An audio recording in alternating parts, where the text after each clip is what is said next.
Hey guys, welcome to the Massive Iron Channel. I'm Steve Shaw. In this video, we're going to talk about how modern programs are killing your gains.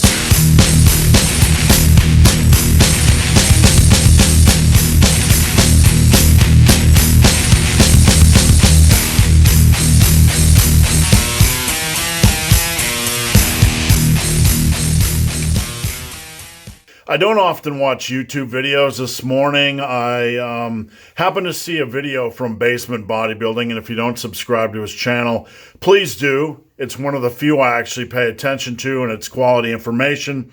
And I like the guy because he's working out in a basement and working hard. And for a young individual, and that's not an insult, so don't take it that way, Mr. Basement. For a younger lifter, he really is well ahead of the game. So he was talking about how he dislikes the big three. And I want to talk about this a little bit. You know, are squats and deadlifts killing your gains? Modern programming killing your gains? There is an issue we have with modern programming. And I want to dive into that in this video because I want to help you guys get up to speed muscle-wise. Most of you guys are like me. You want to have a good body. You want to pack on the mass, and you want to have good strength to back it up. And there's a way to do that, and there's a way to do that safely and wisely. But in the modern landscape, we've kind of lost that memo a little bit. We've kind of got off track. This is something I've been preaching for a long time. And I take so much heat over it. I take such an incredible amount of heat when I push back a little bit against programs that are more minimal. And minimal isn't inherently the enemy, but programs that are so barbell-centric minimal, like you're just doing squats, bench, and deads, and maybe a couple body weight exercises, dips and pull-ups, and maybe pendley rows, but they're so focused on these big three, and being framed as muscle building workouts. And when I say they're being framed as muscle building workouts, I even take heat over that, even though their websites say they're framed as muscle building workouts. But these workouts are not the best option for hypertrophy. They're not. And I don't care how much heat I take, I'm going to continue to push back. Now, I am a big proponent of squats and deadlifts. Let me start off by saying that once your form is down, okay? And I'm going to read something I posted on Basement Bodybuilding's in his comments section. So I want to clarify that a little bit. These lifts have value once your form is down. I'm going to get into bench press here in a minute, but let me read the comment that I posted on Basement Bodybuilding. The main issue with the big lifts, and something that most coaches miss because they don't actually coach, and that's not a dig, it's a reality. I mean, making up workouts on the internet and having a YouTube channel doesn't mean you coach in real life. If you coach in real life, you're going to understand this because you're going to see form videos over and over and over again. Something that most coaches miss because they don't actually coach is that 90% of lifters need a lot of form work to get these lifts functional. Not bench necessarily, but mostly squats and deadlifts. They need a lot of form work to get these lifts functional to the point where they have reasonable value. I've been against minimal barbell programs since the beginning of time and continue to take heat over this. I hope one day our industry unplugs from these types of programs.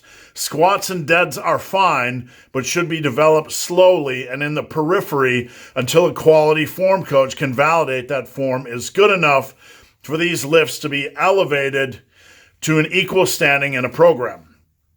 I get tons of value out of these big lifts. I do.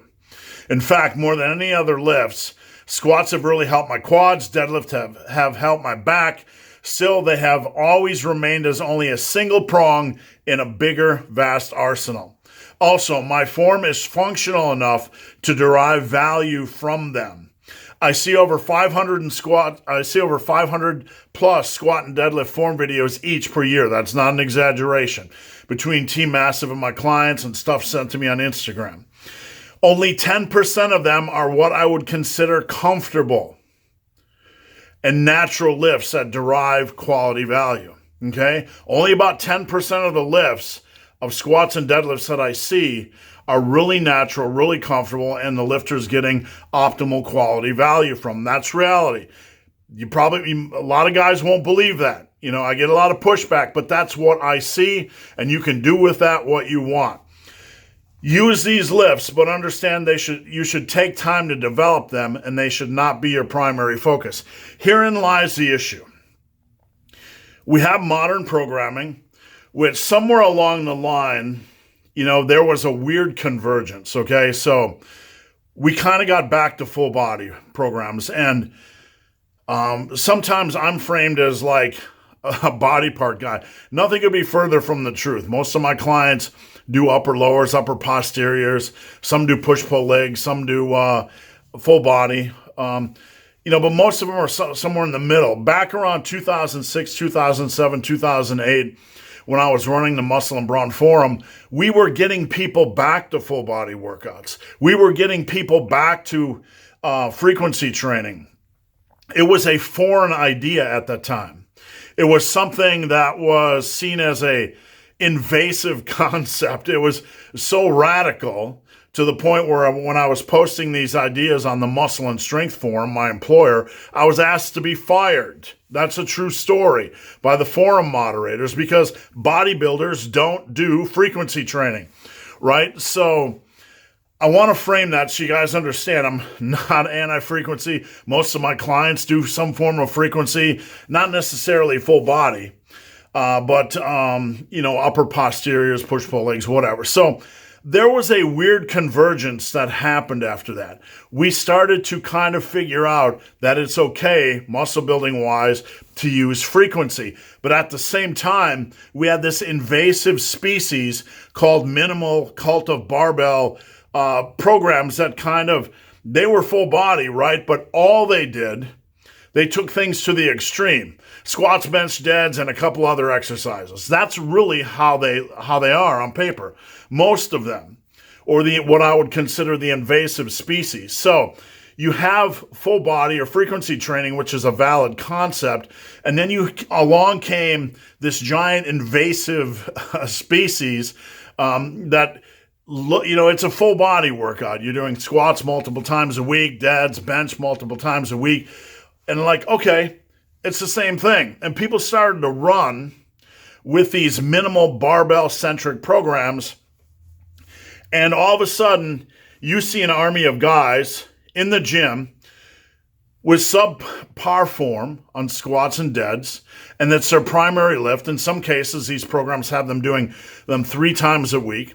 These guys are thinking, I just need to do minimal barbell, and I'm going to see results. Well, the problem is, like a good percentage of the lifts you're actually doing, you need form work, so you're not getting a lot of value from them. So this isn't an anti-squat or deadlift video, but what I'm trying to say is this invasive species, this cult of barbell, invaded the landscape, the lifting landscape, the bodybuilding, muscle building landscape, and it took over like a big giant bully, and it pushed common sense out the window. And now all of a sudden everybody is so squat-centric and deadlift-centric. We lack balance. We lack programming balance, which is something I've always tried to do. Yes, I love these lifts, even more than basement bodybuilding. I love these lifts, and I will always do these lifts, and I will always teach these lifts. But we lack balance. We lack programming balance. There needs to be other lifts in the mix. There needs to be a quality variety of mix in the lifts. We lack programming balance. We've moved away from dumbbells and machines. I have guys come to me that don't do a lot of dumbbells or machines. Dumbbells and machines have tremendous value.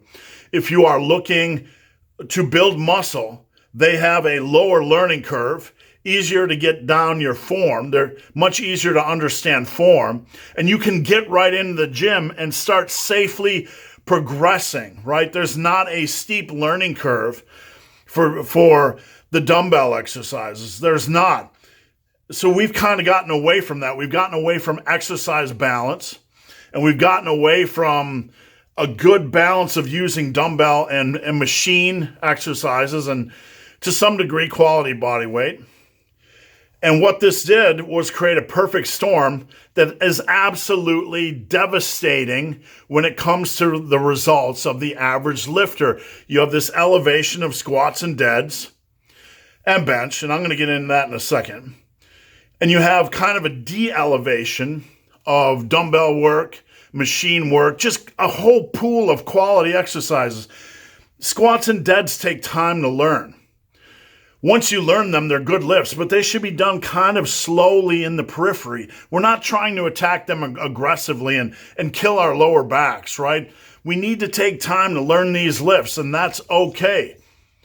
You know, they shouldn't be like primarily, we got to get them up. We got to get them up as quick as possible so we can post YouTube videos and Instagram videos. No, we work on form. They shouldn't be our primary source of energy drain, right? You know, you need to temper them a little bit. We're going to work on form. We're going to build them up nice and slowly and comfortably so we don't kill our lower back and so we develop really good form. And that's okay. They take time. There is a form mastery element, a neuromuscular adaptation element, a coordination element, and we have to kind of work the lifts based on our limb lengths and leverages to get the most out of them. You don't have to do this kind of stuff on most dumbbell lifts. You know, you just grab the dumbbells and you push them. A lot easier. You know, you don't have this big neuromuscular adaptation period, and you don't have this, you know, as an extreme, you don't have a huge form learning curve. So do your squats and deadlifts, but in the periphery, but continue, you know, don't devalue dumbbells and machines. We need to bring that back into balance. Now, I want to talk about the bench press a little bit because we can't just lump the bench and deadlifts and squats all in the same barbell pool, right? And be like, oh, we have this cult of barbell thing, and squats and deadlifts take a while to learn form-wise. Bench, we tend to overcomplicate form when we should just be simplifying form. You know, we try to do arches and leg drive and all this kind of shit, which really isn't needed for hypertrophy. You just need a reasonable degree of tightness and control. That's really all you need for hypertrophy. And that's going to make somebody shit their pants, but that's the reality. If anything, on the bench, I try to detox people from overcomplication because it's not fucking needed for bench when it comes to hypertrophy. You want to have a reasonable degree of tightness. You don't want to do stupid crap like having your arms flared, and you want to control the weight, okay? But bench is not the same as squats and deadlifts. Not the same. It doesn't require a big technical, you know, sure, there are people that dive bomb the benches and, you know, do silly things, but those are really easy to correct. Control the weight, stop dive bombing, really fast, really easy learning curve. Plus, here's the thing. Squats, there are a ton of other exercises you can do for your quads and legs. Leg press, hack squats, pendulum squats, leg extensions, lunges, Bulgarian split squats, sissy squats, goblet squats. You can go on and on and on. You can just take all these exercises and create just a monster intense program. Back's the same thing. Okay, you can do barbell rows, pendley rows, dumbbell rows, T-bar rows, seated cable rows, lat pull downs, pull-ups, machine rows, all inverted rows. You can just go on and on. You can Meadows rows, chest supported rows. You can put together a monster program on back. You absolutely can. And you don't need to rely on the deadlift. So while those two lifts, if you don't do them, you have a lot of other lifts you can do. Here's the thing with the bench press. There are not a lot of quality chest movements you can do, especially at home if you're a basement bodybuilder, right? If you take out the bench press, you're basically left with the dumbbell bench and variations, incline and whatever. You might have a machine chest press, and that's really about it. You got dips. You can do dips and push-ups superset, but you don't have this vast pool once you remove the barbell bench. You don't. You have dumbbell bench, you have dips, you have machine chest press, and then you have some isolation exercises which arguably the isolation exercises for chest are probably the poorest selection. They're cable crossovers, limited progression opportunity. It's just not a lift you're going to get big and strong at. You can get a good feel. You could use it properly as a finisher, but it's kind of average as far as an isolation lift and as a general hypertrophy tool. Then you have dumbbell flies, which is fine. They can tend to tear up your shoulder if you do them wrong. They're an okay lift, but a lot of guys simply don't like them or don't like to do them. And then you have pec deck, which isn't bad. I like to do the pec deck. So that's, a quality exercise. But the point here is if you remove bench from the equation, you really have a limited number of lifts you can do to build your chest. You're going to have to do a dumbbell variation, a machine chest variation, maybe dips, and maybe one isolation for chest. So they're a little bit different. So I don't like to put bench in the same pool as squats and deadlifts. So the point of this video was to really touch base on the fact that our modern programming is working as much against us as it is for us. We took this concept of, full body and frequency training, and it got attacked by this invasive species called the cult of barbell, and it injected an overfocus on squats and deadlifts. Again, these lifts are good lifts. You need to take time on them, and your form is probably worse on them than you think, and you probably need to de-escalate and overfocus on them until you can get your form up to speed. What I do with most of my clients is we program these lifts in, but we look at form as often as possible because I'm trying to get these guys up to speed as quickly as possible on these big lifts, because while I don't necessarily want to overpush them as a coach, I know that when they are with me, that time is valuable, and I can really use it to help them get those lifts up to speed. And there's such a big amount of pressure to use these lifts. I want to do everything that I can as a coach to get these lifts up to speed, while also giving them a big quality selection of exercises that aren't just minimal cult of barbell, streamlined crap that isn't going to build much muscle. Because the bottom line is, if you're just doing cult of barbell workouts, minimal workouts with barbell, which has this heavy barbell focus, and you don't have a quality variety of exercises in the mix, for using dumbbells and machines and isolations and all this kind of stuff, you're not going to build much muscle. And that's the reality. And if anything, the last 10 years, we're seeing a slowing of results because of this cult of barbell focus. Too many guys and girls doing all these big squats and deadlifts and cutting out a lot of the meat and potatoes that really add value to the muscle building process. So guys, hope this video has been of some help. If you have any questions or comments, drop them down below. If you made it this far in this video and have yet to subscribe to my channel, please do. I'd appreciate the support. So guys, as always, thanks for watching. Have a great day.